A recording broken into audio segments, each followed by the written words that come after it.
So it's kind of a curse that way. Once you learn to identify it, you will see it everywhere. I can see it, 70 miles an hour on the interstate. I can spot bufflegrass by the side of the road.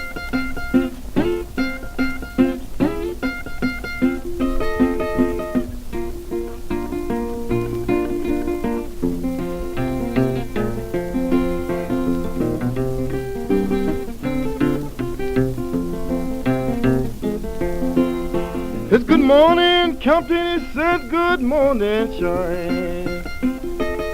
It's good morning, Captain. It said good morning, shine. Tain't nothing the matter, Captain, but I just ain't fine. Saguaro National Park, for instance, may lose its iconic species if they don't deal with bufflegrass, because most of our desert species are not fire evolved because they hadn't had enough fine fuels to carry fires across the landscape. There had just been little mosaics where lightning would strike and burn small patches. But now with bufflegrass comes in and makes a total cover of the ground of light fuels, it carries very hot fires throughout. And previous studies have shown if saguaro cactus have fires more frequently than every 20 years, they'll just fail to replace themselves. We see brush fires, and I think we didn't necessarily know too much about bufflegrass because I'm comfortable saying that it's newer to me. I know that, and I think within the crews in the field it's very new as well. So brush fires themselves within the city, oftentimes they're not quite as dangerous because we have so many fire stations and so many units that we can get to those things quickly and put them out. But oftentimes we go now to the brush fire endangered, where it's kind of infiltrated, for lack of a better term, alleyways and wash areas, and now there's houses that are closer to those things. And so even though we're still very close, there's always that potential danger that something that starts off as a little brush fire can now move to a fence, and then what's on the other side of the fence? A tree. Gets up into the tree, and then what's next to the tree? The house. And so you have that basically that ladder type of effect where it starts off on the ground, moves to the next level, moves to the next level. And so we're always trying to prevent that. And we talk to people about having a defensible space around their house. And that means going out and clearing out the weeds and the debris and the brush.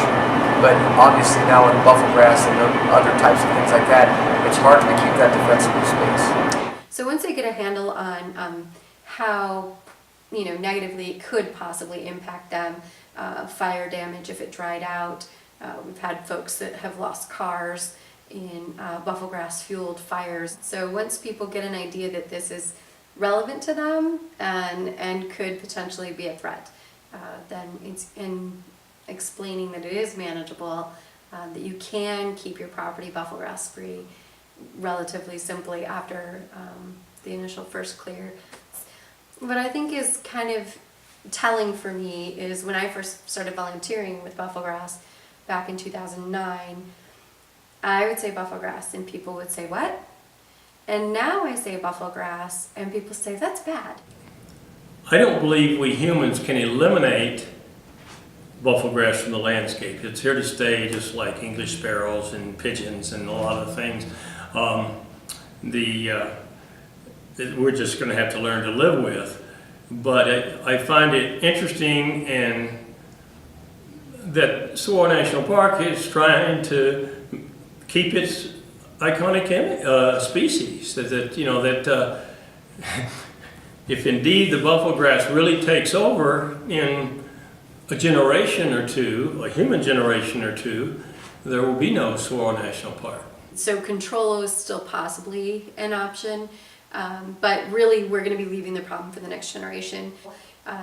We geared it to 3rd and 4th grade students, and we also tied it to state standards, educational standards. And in doing the research, I found it was so interesting.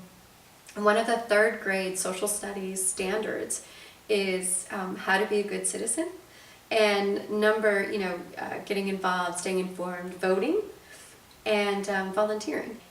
There's a job for even young people. Young people can do a little digging in soft soil Young people can also, help bag the plants, because we do have to put them in plastic bags, trying to keep those seeds from blowing. There's not enough money around to go out and hire crews. And that's where the volunteers come in. That's where they're so important. I don't mind working, counting from sun to sun.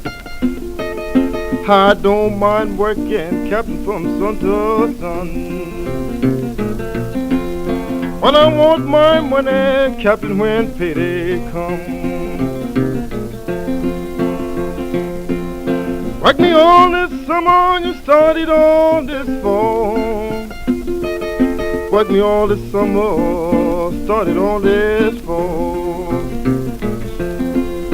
Now I'm gonna take Christmas in my overhaul.